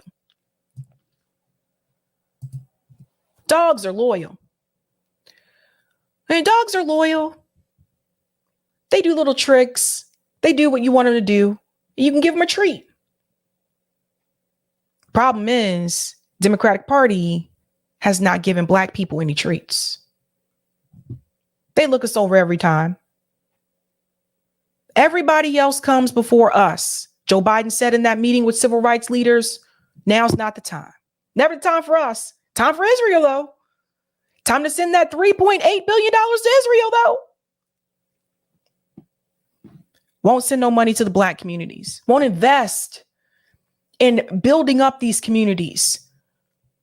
Turning over racist practices from banks so that people can get loans for home ownership. Won't do any of that. Because the reality is, and Joe Biden isn't going to say this. Actually, he might because he kind of stumbling. But the reality is, most of these Democrat politicians, Joe Biden, Nancy Pelosi, the rest of them, they won't say this shit out loud. Which the reality is, they don't really want Black people, too many of us, to do too much better financially because they don't want us in their neighborhoods. Oh, I wasn't supposed to say that, but it's the reality. Sure, they'll let a couple, Kamala, come on in. Michelle Obama, Michelle girl, I love you. Come on in. They don't want a lot of us up in that mofo, though. They don't want a lot of us. They'll take 2, maybe 3. Too many of us start moving up in their areas and they'll start moving somewhere else. That's just the reality. We'll continue on here. The coalition of Black clergy, pushing Mr. Biden for a ceasefire is diverse. From conservative-leaning Southern Baptists to more progressive, non-denominational congregations in the Midwest and in the Northeast. This is not a fringe issue. That's coming from Reverend Michael McBride. He's a founder of Black Church PAC and the lead pastor of the Way Church in Berkeley, California. There are many of us who feel that this administration has lost its way on this. Seeing images of destruction in Gaza, many Black voters whose churches have become involved in the ceasefire movement have voiced increasing disenchantment with Democrats who they feel have done little to stop the war because they're all bought and paid for. It goes on to say here, the pastor's Palestinian allies in the United States, Gaza, and the West Bank have sought their assistance on behalf of civilians suffering under Israel's counteroffensive. And the pastors have gotten an earful from their own congregants, especially younger churchgoers, about the conflict and Mr. Biden's full-throated support for Israel. That sentiment more broadly reflects, a strong sense of solidarity between Black Americans and Palestinians that has shaped opinion since the war began. And I'll end here. We see them as part of us, said Reverend Cynthia Hale, the founder and senior pastor of Ray of Hope Christian Church in Decatur, Georgia. They are oppressed people. We are oppressed people. And continuing to vote for the Democratic Party does not change us from being oppressed people. Now, listen to this conversation here from Morning Joe. Listen to, I'm going to start referring to this guy because he reminds me of the character from Coming to America, The guy was like, he said his father owned the soul glow. Just let your soul glow. Just let it shine, girl. Just let it glow. Sorry, I can't do that. But that's who he reminds me of. Soul Glow. Yes, Soul Glow. Who was it? Daryl. Thank you, Red. I'm going to start calling him Daryl. Because homeboy rocking the Jerry curl in 2024. It looked like Jerry curl, right? I didn't know Jerry was still a thing. But anyway, listen to what he says about Biden in South Carolina. You were at President Biden's Brooklyn Baptist event in South Carolina over the weekend. What stood out to you? Yeah, I think, I was traveled with the president from here, South Carolina and back.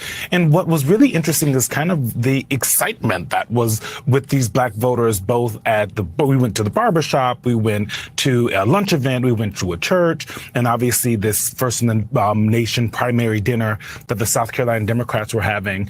And there was a lot more excitement. And you can kind of, you've heard from Democrats and us asking the Biden campaign, why do you guys feel so good about the black vote when we're looking at polls and looking a little shaky? These kinds of events are why, right? These kind of events where you're hearing 4 more years chants come up unprompted, where you are hearing a call and response back and forth to what the president was saying when he's. Let me jump in here for a second and tell you what he's not going to tell you, because he's a White House correspondent, so he's paid to say the right things. Some of those people are paid to show up to those places and chant 4 more years. Let me say it again for the people in the back. Some of those people are paid to show up to the churches and to show up to those barbershops and chant 4 more years. Marcel Dixon was on a couple weeks ago, and he made it very clear, even when Joe Biden was at the church in Charleston, South Carolina, the AME church, Marcel made it very clear, most of the people in that church were not a part of the congregation. These people are paid, okay? Now think about the article that I just read you, and you really believe what this guy is saying? We'll call him Daryl. Talking about promises made, promises kept, but also you could hear it in the clip you just played, them talking back and forth about Donald Trump and their kind of hate of him. Frankly, when I talked to a lot of the folks there, there was some. Obviously, Dean Phillips was also at that dinner. He went up. There was no one really paying attention to him. So much so, a few times he had to say, "I'm up here. Show me some respect," over and over and over again. And even someone who was sitting at a Dean Phillips table, who was invited by Dean Phillips, said he's for Biden. So it shows you the kind of support that he has there in South Carolina. Well, we'll see. We'll see. But again, Daryl, he's paid to represent the White House, and he's paid to protect Joe Biden. Just let your soul glow. Just let it shine now. Anyway, that's what's really happening, guys. That's what's really happening out there. Black pastors are not too happy about it. They're always going to be the ones that are going to be Democrat loyalists that'll still come out and support. But like I said, this does not matter so much in reference to South Carolina as you think, because it's a red state. South Carolina is not going to be blue. I don't even think Georgia is going to be blue again. Let's go to some of the comments. Thank you for the super chat, Nancy. You Putin puppet. Who made this? Nancy Insider Trading Pelosi. Thank you, Roger. Sellout sellers. No, we not at church anymore listening to pimps in the pulpit. Oop. Thank you, Old Crow. Honestly, it could just be my circles, but the majority of the church blacks I know are elders. The younger people, to include me, 40s, aren't into it. Yep. Thank you for this as well. Seems to me as if Biden and their DNC aren't trying to get the youth voter. Basically, they want 80-year-olds to vote for each other. There you go. Thank you for the super sticker, John. Thank you for the super chat, Ava, session 7. Bakari sellout, creating caricatures of black folks. Grr. I can't say in, please here. I know. I feel you, Ava. Thank you, Meteor Dreams. Get ready to dust off your church crown, Sabby, JK. Thank you for the super chat, Jojo. Thank you for the work you do, sending good vibes from West Virginia. Thank you, Mark Arrington. Mark Lamont Hill took the black church to task with his last speech. Yes, he did. I know I played part of that on here, but yes, he did. Thank you so much. Thank you, Sparky. But Sabby, you don't need a beauty salon. You're a natural beauty. Oh, that's really sweet, Sparky. Sparky trying to earn bonus points up in here. Thank you, Nero. They need to respect us. Times are changing. They need to respect us. Times are changing. Yes. Yes. And thank you, Coffee Lover. You've earned yourself a subscriber. God bless. Well, thank you so much and welcome. If you are new, don't forget to subscribe and share. And if you haven't had a chance to do so, go ahead and smash that like button. Thank you very much. We're moving on to this story with RFK Jr. I don't know if you guys have heard this new news. RFK Jr.'s campaign has been basically switching strategies. Last time I talked about this campaign, I told you that the strategy was from the campaign was to focus on key states, not all 50 states. Now that appears to be changing. And there's also a particular party that he seems to be interested in. And I think you guys are going to want to hear this. We're going to talk about this clip here first from Fox and Friends, where they're talking about ballot access. And he also brings up the issue with why he left the Democratic Party. And then we're going to fast forward into talks of possibly joining another party and how people are taking that. Let's jump in. Of course, you're running as an independent. And right now, when you look at the very latest Gallup poll, when people across the country are asked, how do you self-identify politically? Look at this. The number of independents has gone way up. I see a Quinnipiac poll with independents. You are beating Joe Biden and Donald Trump. In battleground states, you beat Donald Trump and Joe Biden with young voters. Look at this, guys. Look at how things have changed from 2020. Again, obviously not that long ago, right? 39% of them, I think it's actually higher than this, but 39% that were polled said they considered themselves to be independent. Now it's 43%. Increased, right? 29% said they were Republican. Now it's 27%. 30% said they were Democrat. Now it's 27%. And that's the Gallup poll. The Harvard-Harris poll, you beat Donald Trump and Joe Biden in favorability. So right now you got the wind at your back running as an independent. But, you know, you come from one of the most famous Democratic families in the world. Is the two-party system broken? It's definitely broken. And I think more and more people are seeing how corrupt it is. And the corruption is increasing. You know, there was a Bernie Sanders, some of Bernie Sanders' followers sued the Democratic Party a couple of years after 2016 in federal court. Right. And for fixing the vote against Bernie. It's the Becks. I just want to add this in here because I interviewed them. So it's the Becks. They are the lawyers that actually filed the DNC fraud lawsuit that he's referring to. And the federal judge said, yeah, it is against their own rules. They violated their own rules, but they are a club and they're allowed to do that. And that ruling gave the party, empowered the party with permission, because before that they were at least pretending to be neutral in elections and to not fix the outcome. And now they have no restraints, and you've got, you know, all this corporate money pouring into them, you know, from these big military contractors, from the pharmaceutical companies, and both parties are receiving the money from the same groups, and it's fixed against the American, it's rigged against the American public. Of course, the system is such that you've got to get ballot access on all 50 states. We're just about out of time for the segment. Are you going to be able to do that? Yeah, we will be in all 50 states and the District of Columbia. All right. Okay, so that's a change from the strategy last time. Now he's saying that they're going to be in all 50 states and DC. Before, they were focusing on a handful of states, basically trying to disrupt that percentage that is needed from a Democrat or Republican to win over, the Electoral College votes. Their focus at that point in time was to try to shake that up a little bit and make it so that it defers back to Congress. It becomes a tie, and Congress is the one who breaks the tie, etc. I told you I understood it, but I didn't really agree with that strategy. I didn't think that was the best strategy going forward. And I said I thought that Jill Stein actually has the best strategy because in reference to the ballot access. And I think Jill will be on. The way things are going right now, I would not be surprised if Jill Stein is on the ballot in all 50 states, right? So he's changing strategy. But there was something else as well that I thought was interesting. There was a rumor going around that Donald Trump or Trump's campaign actually was interested or reached out to RFK Jr. As a possible VP.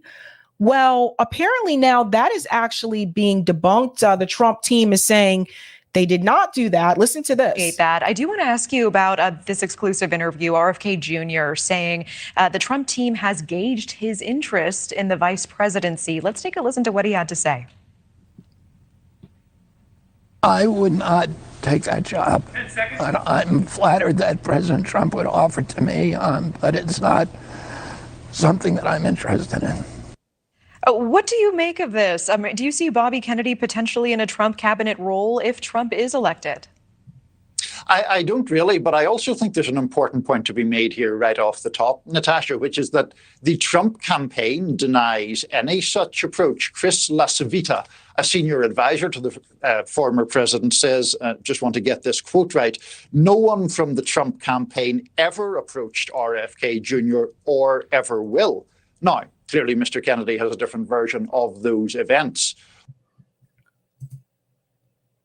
So there seems to be some miscommunication there. So RFK Jr. said he's not interested, obviously, in being Trump's running mate. But also, according to this gentleman, he's saying that the Trump team is saying that they never approached RFK Jr.'s team in reference or inquiring about him becoming vice president or running mate for Donald Trump. So I don't know. There seems to be a little bit of miscommunication, but I did want to make sure that I did clear that up, give you a different perspective, because I've seen multiple stories that said Trump's team reached out to RFK Jr. Obviously, RFK Jr. says he's not interested in doing that, but now they're saying they did not do that. But I would find it difficult to see Kennedy going into a Trump cabinet, though they do share some, I suppose, common ground in terms of skepticism of the U.S. aid to Ukraine, in terms of skepticism about COVID vaccines, frankly. Those sort of issues provide some sliver of common ground. Okay, wish we had more time. Okay, so I wanted to clear that up. Now, here's the biggie wiggy. Now it appears that I told you he's changing his strategy. I don't know how this is going to go well, but apparently it appears that RFK Jr. is now possibly looking at the Libertarian Party. Now, this is something that I predicted actually earlier on in his campaign, that if he broke away from the Democratic Party, I could see him possibly trying to run with the Libertarian Party. The question that I have for you guys, particularly if any of you watching are Libertarian, do Libertarians support that? I think you're going to see quite different responses. Some people do support it, some do not, because they feel like RFK Jr. actually does not align with some of their policy positions. Obviously, there's the war in Gaza, which is a big one. You guys know the Libertarian Party is anti-war. But apparently there were other issues that were mentioned as well. I'm going to bring this up when we pull up the comment from Dave Smith, who is not feeling this, but it came from this interview here with Michael Smerconish. Listen to this. Going to get on those state ballots. Yeah, we'll be on the ballot in every state. I mean, as you pointed out at the beginning of the show, we got into New Hampshire. People said it would take us weeks to get the signature. We needed 3,000 signatures in New Hampshire. We got 5,000 in a single day. So we have a ground team that, in all of the states where we can collect signatures, we're doing that now. There's about 27 states, Michael, where you need a vice presidential candidate to start collecting signatures, but we have until August, so we're not going to have a problem getting on the ballot. We will be on the ballot Okay, let me in 50 ask you this. states and the District of Columbia. Is it There was something he said there I wasn't quite sure about the vice presidential candidate. Let's go back one more time because I just want to make sure I heard that doing right. that now. There's about 27 states, Michael, where you need a vice presidential candidate to start collecting signatures, but we have until August, so we're not going to have a problem getting on the ballot. We will be on the ballot in 50 states and the District of Columbia. Is it possible that you will seek, as you are running as an independent, you will seek still to be the Libertarian candidate, which would assure you getting on all 50 state ballots? That's something that we're looking at. We have a really good relationship with the Libertarian Party. I'm going to be speaking at the California Libertarian Party convention. I think it's next week or maybe a couple of weeks. And then we're talking about me speaking in New York. But, so that is, and then we have our own political party now in 6 states. Which have rules that make that give us an advantage to have our own political party. So let me pause here for just a second. So this is RFK Jr. saying that he is considering being a part of the Libertarian Party ticket. I do want to make sure I let everyone know this for those who are not aware. The Libertarian Party does have a candidate. I'll pull that up in just a second. Or Eric, if you have a chance, can you pull up the candidate for the Libertarian Party? I think his name is Mars or something. I don't know. Or I'll pull it up. But they do have a candidate. Doesn't mean they can't have more people like challenge each other or whatever. But I think my biggest thing is, where do they align on the issues? Because it's not just about thank you, Eric. It's not just about the war issue. From what I understand, RFK Jr. also supports some type of gun control. So there's the gun control issue as well. There's the tricky part about the reproductive rights also. So I don't know. But listen to what Michael says here about what Angela said, who is the leader of the Libertarian Party. We're not going to have a problem. I ask you the question because Angela McArdle, the head of the Libertarian Party. Catherine, do we have the sound of this, by the way? Tell me quickly. Okay, I want to play something for the audience. This is the head of the Libertarian Party on my radio show in the fall. Roll it. We've had a lot of good conversations and we're on good terms. And I respect his decision to want to go independent. The Libertarians really admire the strong position he took against mandates and lockdowns. And so we're going to stay on friendly terms and see what happens. Bobby, make some news. I mean, it sounded to me like she's welcoming you to come in and ask for their ballot position. Yeah, but that statement, if I remember correctly, and thank you, Eric. If I remember correctly, I think that statement was when RFK Jr. had just announced that he was running as an independent.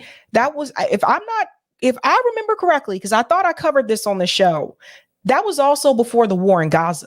That was before RFK Jr. made the statements that we need to give Israel everything that it needs so it can fight back against Hamas. And thank you, Eric. The candidate for the Libertarian Party is Lars Mapstead. I thought there was already somebody there on the list. So I just wanted to add that piece because Smirkonish here doesn't mention that. He doesn't mention where that audio came from, the time frame. That was when RFK Jr. announced he was running as an independent. That was before October 7th. That was before the statements that RFK Jr. made about giving Israel everything that it needs to fight this war. So just keep that in mind. Yeah, well, we are talking to the Libertarian Party, and I feel very comfortable with most of the values of the Libertarian Party. And, you know, like I say, we have good relationships. I'm talking regularly to libertarian groups. So we'll continue to do those talks. I can't give you a headline news story today, Michael. I'm sorry. Ask about something different. Okay. Well, I'm out of time, but you'll come back and I'll ask again. So that was a interesting way to end that interview. But somebody is not for this. And that person is comedian Dave Smith. Now, this caught my eye when I was on X. I don't know if everyone's familiar with Dave Smith. He's a comedian. I know he's been on Pasta's show before. He said, I have admired many aspects of RFK's campaign. His opposition to, the mandates, tyranny, the war in Ukraine, and the deep state have been nothing short of heroic. However, his support for the war in Gaza is disqualifying. We are the anti-war, non-interventionist party, and that's non-negotiable, period. He will not be our nominee, and I will do everything in my power to see that. So Dave, who apparently is a part of the Libertarian Party, is not feeling this at all. There's the war factor, but then there's also some of the comments that people have made here. Mark says, Dave, do you see how many floating abstractions there are here? Why won't you have me on to discuss? Dave said, no, I don't see that, but I'm happy to discuss. There was another one here from Kevin who says this might be one of those moments where libertarians demand purity and once again get nothing.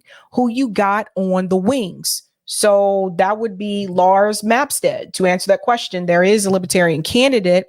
This was the part that got me. Matt Strickland. He's also interested in some gun control. That's the biggest disqualifier. This is very interesting. I should ask Larry Sharp to come on and talk about this. This is very interesting. I don't know, man. I don't know.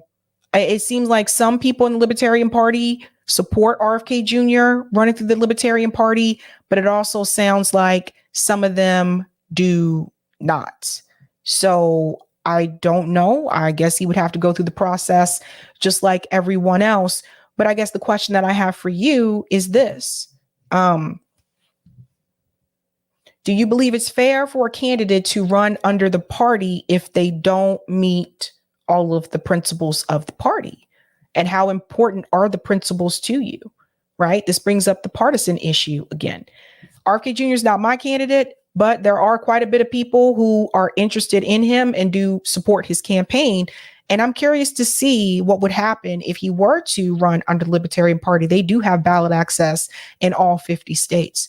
So it'll be interesting to see, guys. Interesting to see. We are going to do call in tonight. I'm going to take a quick break and I will be right back. I think we've got a couple of comments left to read, Eric. Yeah, we can hit those. Let me make sure my mic's right here. How's everybody doing? Let me resize this thing. Let me check this. Test 1, 2, 3. That looks pretty good. Looks pretty good. All right, here we are on a Tuesday. I've been a little scattered today, but that's all right. This is where we give Sabrina a little break before we jump into the call-in. And you call in on your browser, on your computer. Let's see if we can bring up that call-in screen to see what we'll be talking about. And we like to hear from you on call-in. Let's see, what number are we up to? Here we go. We are up to 149. Call in. Aoc Pelosi backlash. RFK libertarians and Iran. Yeah, we've been having some stuff happening. And yeah, when Sabby comes back, we'll jump into that, and she'll be posting the link in as the pin chat. So I'm getting distracted by bad cookies here. He's saying, what's he saying? Yeah, from a distance, let's act hat looks like a cool Ghostbusters. Oh, well, thanks, bad cookies. Hey, you're gonna come talk to us for once and call in? We get cookies in there once in a while. But let's see, let me clear this up and resize this. We had a few chats come by here. Let's see what we got.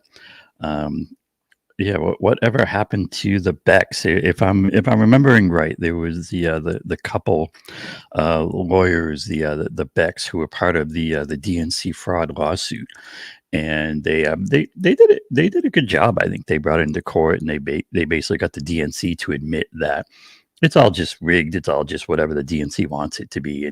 And Sabrina had an interview with them.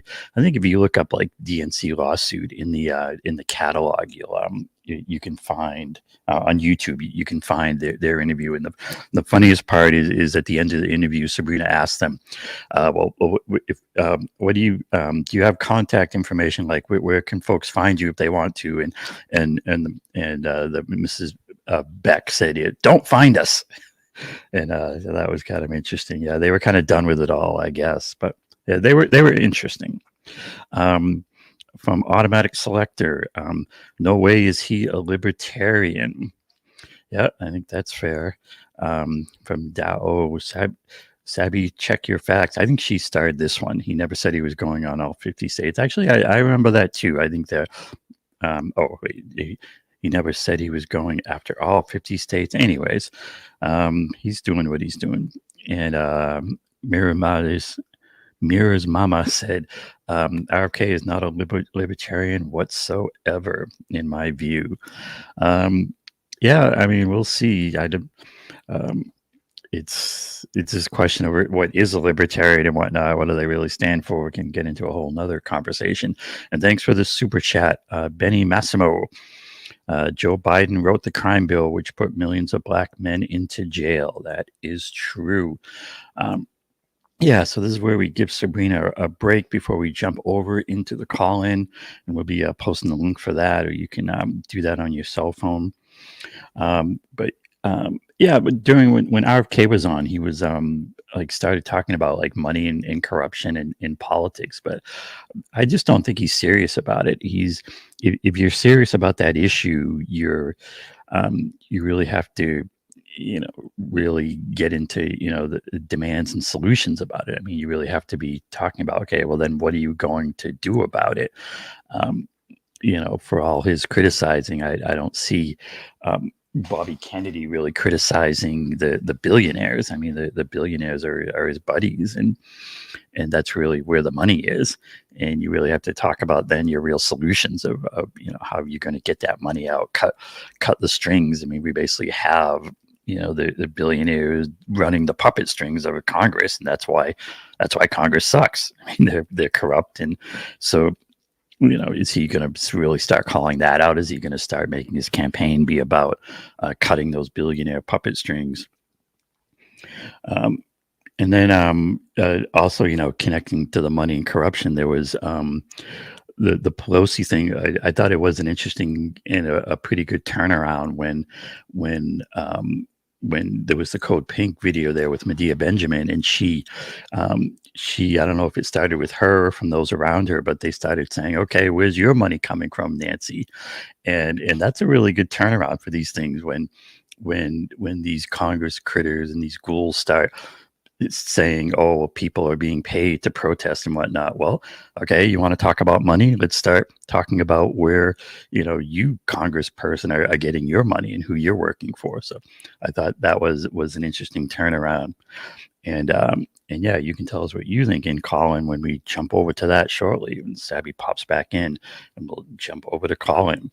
And then there was the first story with Iran, and I really think that the Biden administration and those around him and Blinken have just such hubris and just such they're just such sociopaths and just so power hungry that I think they think that they can do anything they want really to Iran. And I think they think that if Iran steps out of line, like they'll just start hitting them or bombing them and even like nuking them if it gets too if Iran gets too far in their view out of line. Now it's an incredibly dangerous and foolish attitude, but I really think that's how they think things run, and they will literally risk Armageddon to just have a better profitable quarter for the military industrial complex and for the weapons manufacturers. And yeah, it's crazy. I mean, it's hard for sane people to imagine, that they're having a mindset that goes that far, but I think they really do. And I think that's explains why they act like they do. It's all about the money and the profits. It's all so every bomb that's dropped on Gaza represents another little bit of military-industrial complex profit, and that's what they're really. That's what it's really about. That's what they're explains it all, and that's why all these things happen. It's all about the money. And another thing that occurred to me, Sabrina, was that there's that concept like Israel's the occupier, right? And so under any kind of real system, the occupier is responsible for the well-being of the occupied. And so, they have that just direct legal responsibility, and instead they're doing the opposite and bombing them. But it's kind of amazing. That's right. But that's my spiel, and we want to hear what you think over in Call-In. All right. We are heading over to Call-In, ladies and gentlemen. This is episode 149, AOC and Pelosi Backlash, RFK Libertarian, Iran, and whatever else you wish to discuss. Thursday, I actually have a journalist coming on. He's part of Friends of the Congo, Maurice. He will be here to talk about the genocide that is happening in the Congo. So yes, there are multiple genocides happening across the world. Margaret Kimberly came on to talk about it. He's going to go a little bit more in depth, so don't miss that. And we'll also cover news. But right now we are heading over to Call-In. That link is pinned. Let me make sure. The link is pinned at the top of the chat. So you guys know how we do this. Have a good night. Keep up the fight.